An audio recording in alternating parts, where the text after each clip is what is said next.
Welcome to my channel set commerce classes. मैं हूं Praveen sir और मैं इस वीडियो में आप लोगों से डिस्कस करने जा रहा हूं solutions of CBSE sample paper 2025-26 जो कि सीबीएसई बोर्ड ने रिलीज किया है फॉर द बोर्ड एग्जामिनेशन 2026।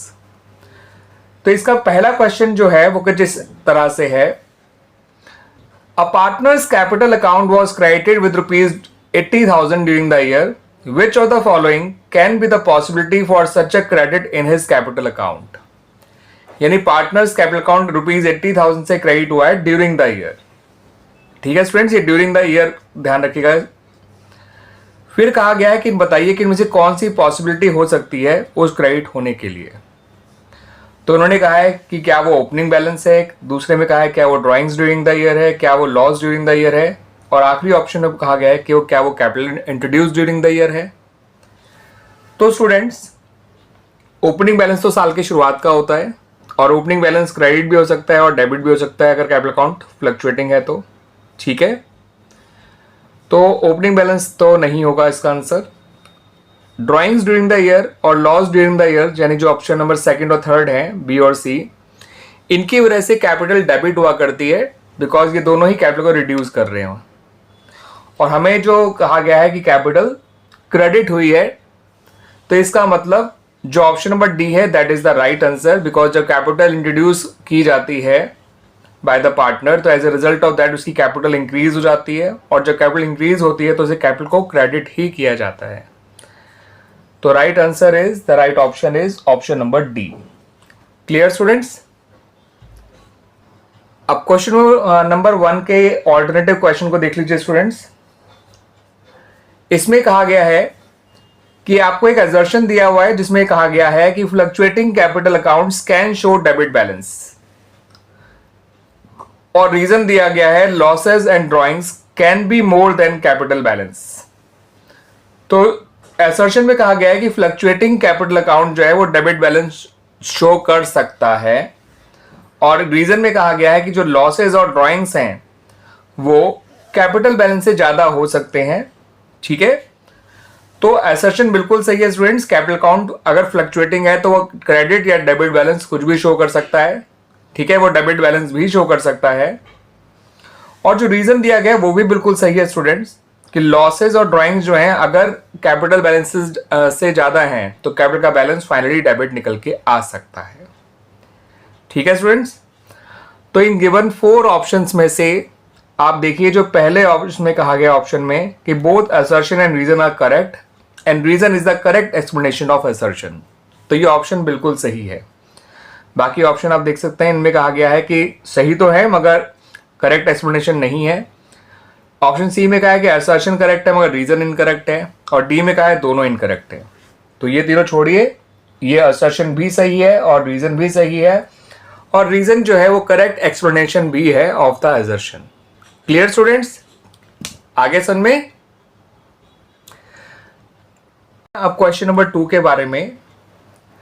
तो क्वेश्चन नंबर 2 जो सीबीएसई सैंपल पेपर 2025-26 का है फॉर द बोर्ड एग्जामिनेशन 2026, ये कुछ इस तरह से है कि 1 जुलाई 2024, ध्यान रखिएगा स्टूडेंट्स, 1 जुलाई 2024 ए, बी और सी इन तीनों ने अपना पार्टनरशिप बिजनेस जो है स्टार्ट किया है, और ये लोग आपस में प्रॉफिट एंड लॉसेज जो है शेयर करते हैं in the ratio of 5:3:2।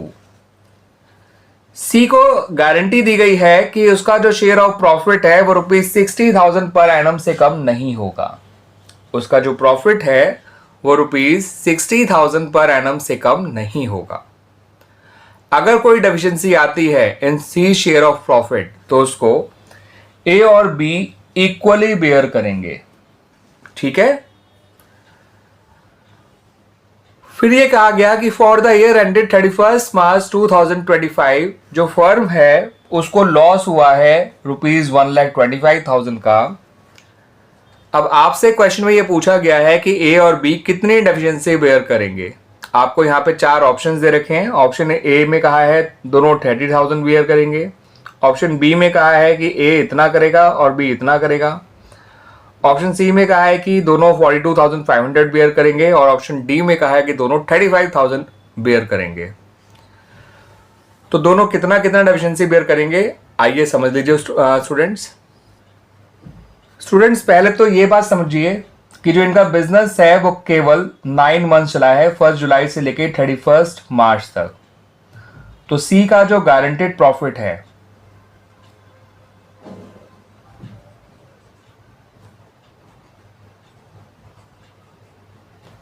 For 9 months वो कितना है, क्योंकि जो गारंटी है वो 60,000 पर एनम की दी गई है, लेकिन बिजनेस तो पूरे साल चला ही नहीं है। तो उसका 9 मंथ्स का गारंटीड प्रॉफिट निकालिए, ये आएगा निकलकर ₹45,000। अब सी का एक्चुअल प्रॉफिट या ये कह लीजिए लॉस, क्योंकि फर्म को तो लॉस हुआ है, वो कितना है ₹1,25,000 मल्टीप्लाइड बाय उसका प्रॉफिट शेयर, ये आ जाएगा ₹25,000। तो डेफिशिएंसी ऑफ सीज प्रॉफिट कितना निकल कर आई वो जान लीजिए। उसके लिए मैं यहाँ पे पहले वर्ड्स में लिख रहा हूँ ताकि आपको आज अच्छी तरह से क्लियर हो जाए। हिज गारंटेड प्रॉफिट आप पूरा पूरा लिख लीजिएगा students, plus his share of loss. ठीक है स्टूडेंट्स, अगर उसका एक्चुअल प्रॉफिट ही होता, लॉस नहीं होता, तो हम यहाँ पे डिफरेंस लेते गारंटेड प्रॉफिट और एक्चुअल प्रॉफिट का। मगर गारंटेड प्रॉफिट है मगर एक्चुअल में लॉस हुआ है, तो दोनों का सम कर दीजिए। ठीक है स्टूडेंट्स, इस बात को ऐसे भी समझ सकते हैं, सपोज आप हैं यहाँ पर -25 पे और आपको जाना है +45 पे। ठीक है, सपोज ये एक नंबर लाइन है, ऐसे समझ लीजिए। तो आपको -25 से लेके +45 तक जाना है, तो आपको 70 स्टेप्स चलना पड़ेगा। ठीक है स्टूडेंट्स, तो इसका मतलब ये हुआ कि हमें सी के जो प्रॉफिट की डेफिशिएंसी है कवर करनी है वो है ₹70,000। ठीक है स्टूडेंट्स, 45,000 और 25,000 दोनों को ऐड कर दीजिए, ये आ गया 70,000। अब डेफिशिएंसी जो बेयर करेंगे वो ए और बी इक्वली बेयर करेंगे, जैसा क्वेश्चन में कहा गया है। तो deficiency borne by A and B each equals to ₹70,000 का हाफ कर दीजिए, तो आंसर आया ₹35,000 ईच, यानी ए बेयर करेगा 35,000, बी भी बेयर करेगा 35,000। और ये आंसर आपको कौन से ऑप्शन में नजर आ रहा है स्टूडेंट्स? ये आंसर आपको नजर आ रहा है ऑप्शन